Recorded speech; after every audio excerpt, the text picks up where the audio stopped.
Bad news, guys. Get off.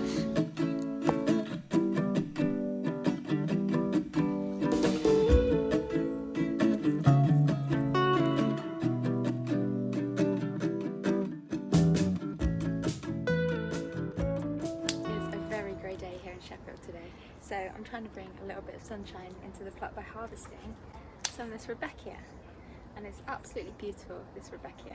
It's grown year on year and it's split up into a couple of plants now, and I think this year I'm actually going to divide it and spread it around my plot because it really is quite beautiful.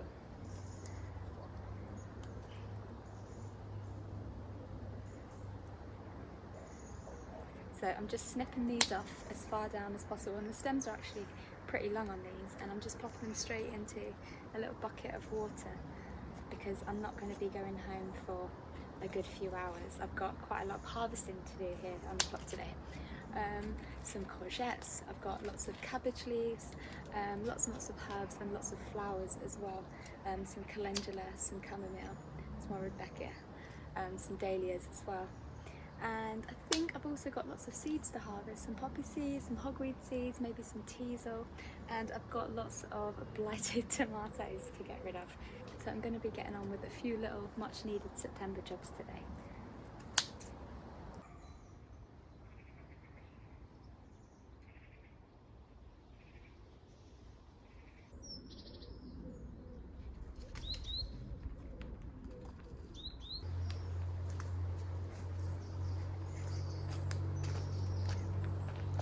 I'm going to be starting off with harvesting some of my pot-grown potatoes, one of the more fun jobs to get going with, but I don't think I'm going to have a very good harvest because I got blight on both my tomatoes and my potatoes as well, so we'll see what's inside these.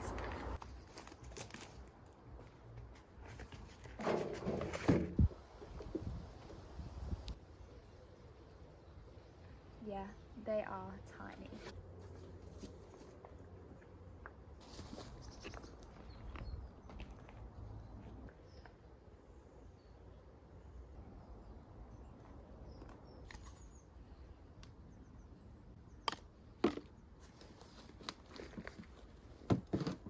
Oh look, a baby larch tree. I'm going to plant him.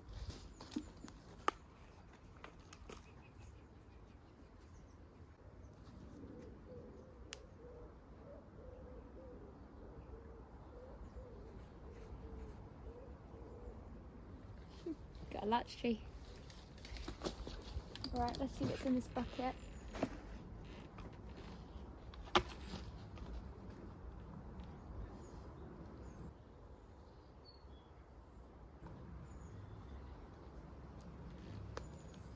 Again, quite a good number. It's very, very small.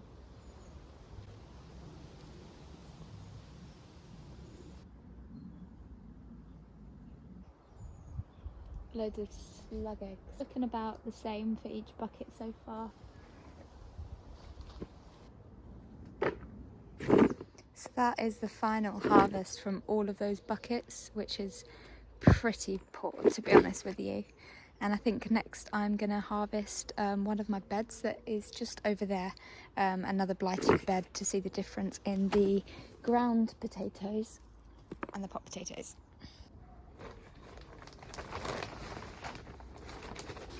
So this here is another bed that's full of potatoes, or it should be full of potatoes depending on how many I actually get from the blight. But you can see that the leaves are dying back now, and majority of these have completely died back. So I'm just going to put up the plants and see what we've got underneath. I'm going to harvest this one here because all of the leaves are completely died back, and the other two have got signs of blight, but they're not looking too bad, so I'm going to try and leave them for as long as possible and see if I can get them plumped up and have a decent harvest from at least one of these beds this year.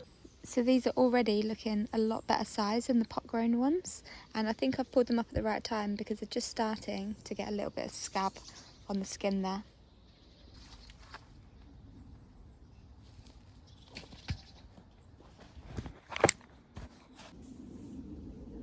I've just pulled up this piece of wood and look how many slugs I've found hiding underneath. Look how many here.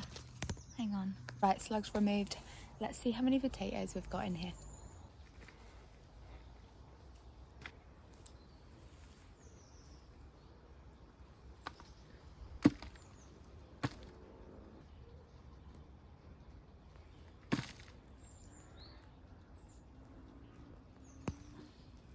And it's also a really good chance for me to get up some of these cherry tree roots as well.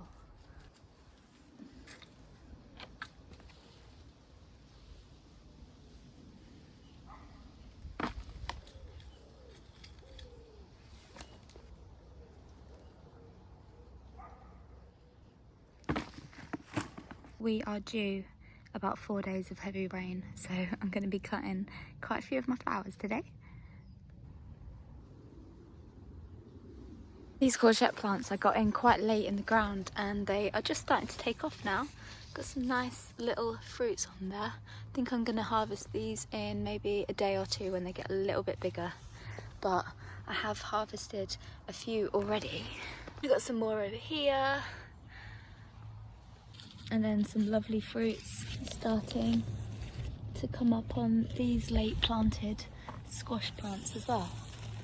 So that's lovely to see them finally starting to grow.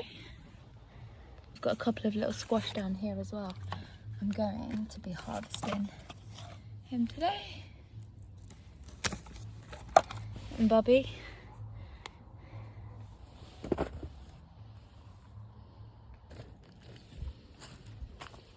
I think I've got some patty pan down here. I think I might see if that one gets a little bit bigger, harvest that in a couple of days as well.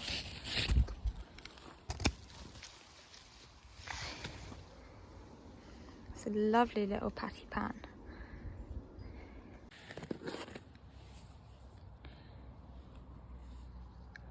I've got a few sticks of rhubarb that I think are still okay.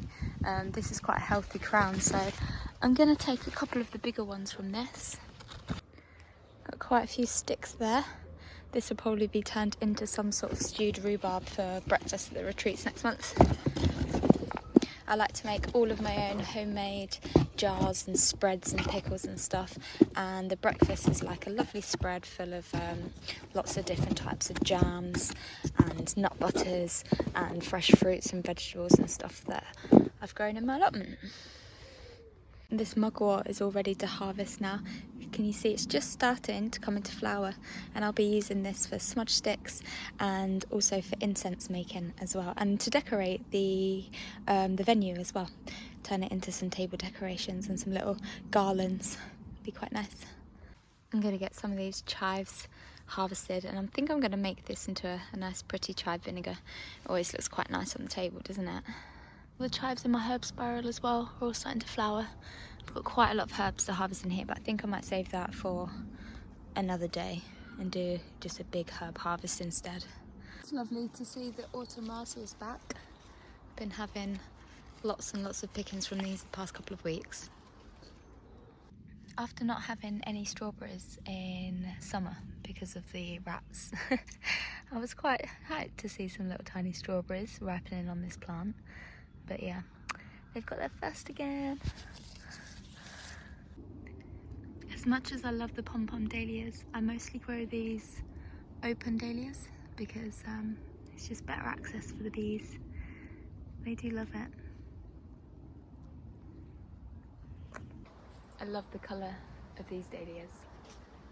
Lovely little peachy corally sort of sherbety colour.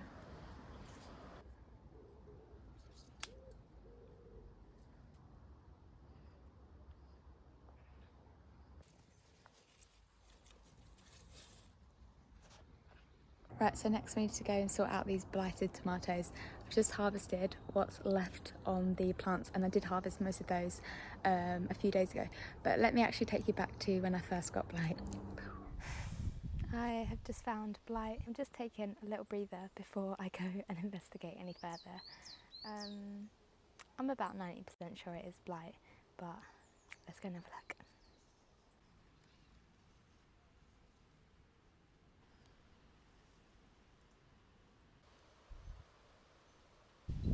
Bad news, guys. Can you see that blackening on the leaf? If I zoom closer, you might be able to see the concentric rings. I'm just going to try and remove as many of these leaves as possible, any that look affected, and then also quite a lot to improve a bit of airflow in between these plants as well. I'm really hoping that I can try and keep on top of it. Yeah, I'm just going to do what I can and try and salvage these plants, because I would love some tomatoes. I haven't gotten a very big harvest so far, and I'd be gutted to lose them before they really started to get going. So day 2 of Blight Watch. I have removed all of the infected leaves that I can see. And this is probably hopeful thinking, but I might as well give it a go. You may as well try as much as you can before admitting defeat. And I've worked quite hard for all of these tomatoes, so fingers crossed I can get some sort of harvest out of them. And if not, then green chutney it is. Pickled green tomatoes. Day 4 of Blight Watch. I have not been here in a couple of days and it's been quite wet, so I did come today expecting the worst, but I'm actually pleasantly surprised. I think that diligent leaf removal, as soon as I saw it, did really help. I'm not holding my breath just yet. I'm not out of the waters, and there's still a good chance that it might take hold, but I'm just going to be really cautious with it now. Make sure I'm coming in and checking the leaves every day, well, as often as I can. And actually I'm making sure that I'm coming into the non-infected greenhouses first. So the indoor ones haven't had as much signs of blight as what the outdoor ones have. So I'm making sure that I come in and check on these before I go out and tend to the outdoor ones to stop any spore spread.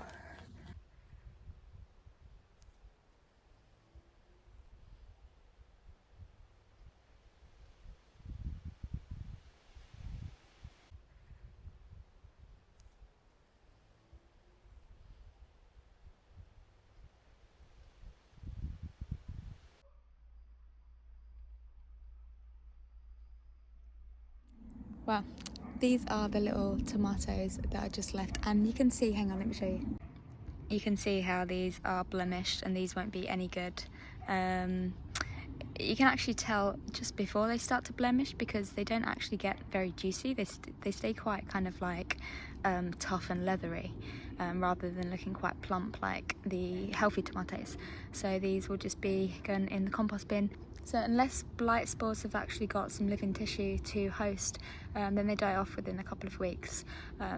So you're actually quite safe putting these in your compost, and especially if you hot compost as well, because the temperatures will get rid of any kind of pathogens for you.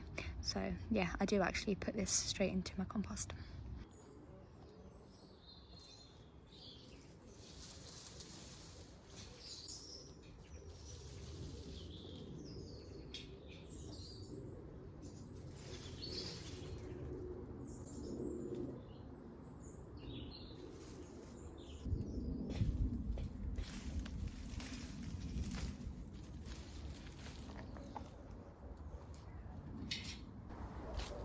So all of these tomatoes are proper dead now. The blight's got to them, and I just need to cut them down now so they don't spread to my indoor ones, because I've still got some tomatoes growing inside my greenhouse that still actually look alright. But yeah, these have succumbed to blight quite a few weeks ago.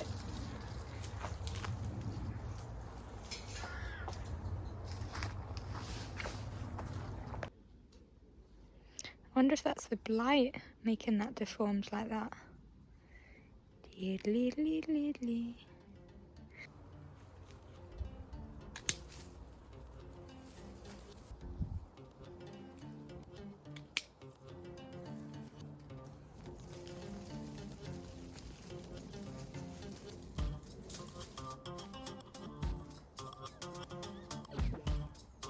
Right, well that's all of the blighted tomatoes removed from that bed now, and I've just noticed some little beetroot that's just started to pop up that I must have sown a little while ago and forgotten about. So I've actually got some more beetroot in modules over by my greenhouse that I'm going to get planted out in this bed now just to fill it up.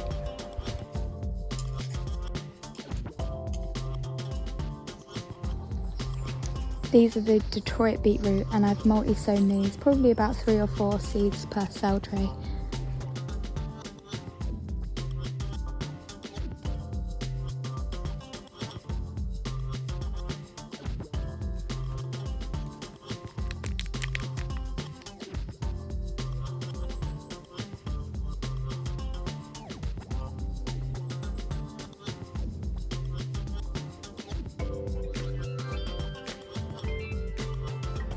And then this one is called Bold Hardy, and I've grown this one quite a few times before.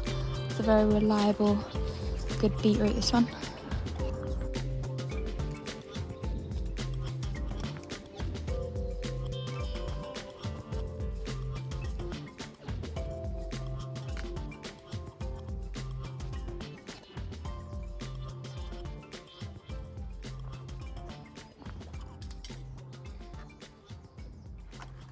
It's just started raining.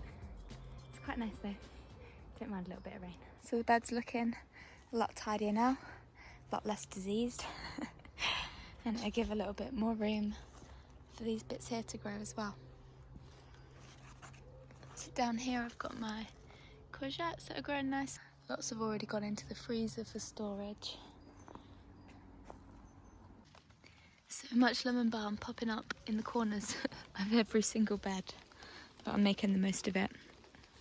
I absolutely love this in the bathtub.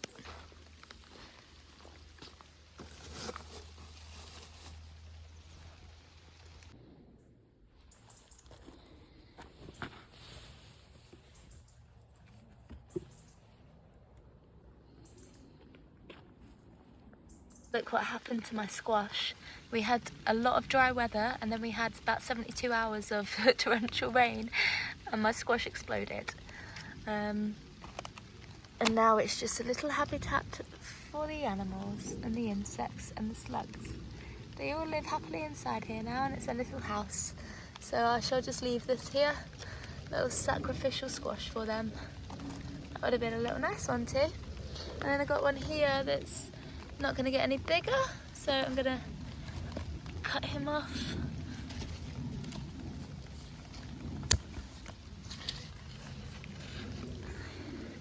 Nice little bubba. Get off. Ugh.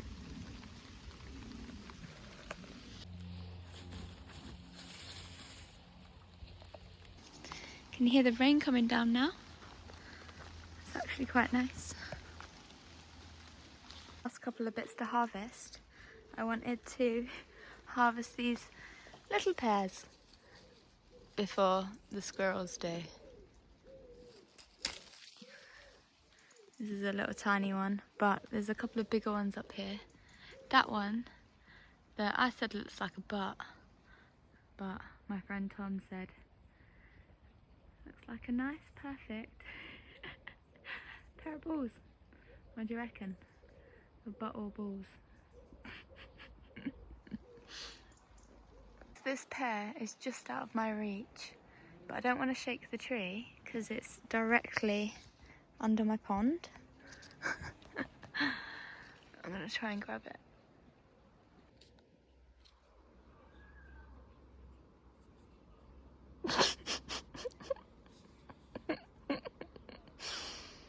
I'm sorry, but I'm going with butt.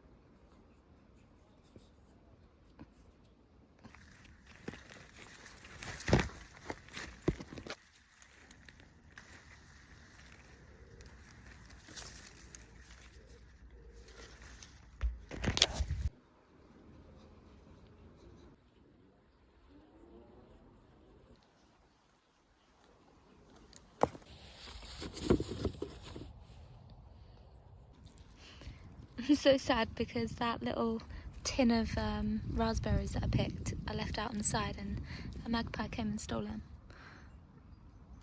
But I've just spied a load more here. Don't go in the basket, these just get eaten straight on the plot. I'm pretty happy with this little September harvest. Got quite a few different little squash there, some courgettes, some pears, some wormwood, chives, rhubarb, some stray garlic, potatoes, new potatoes, and a little bunch of flowers to take home as well.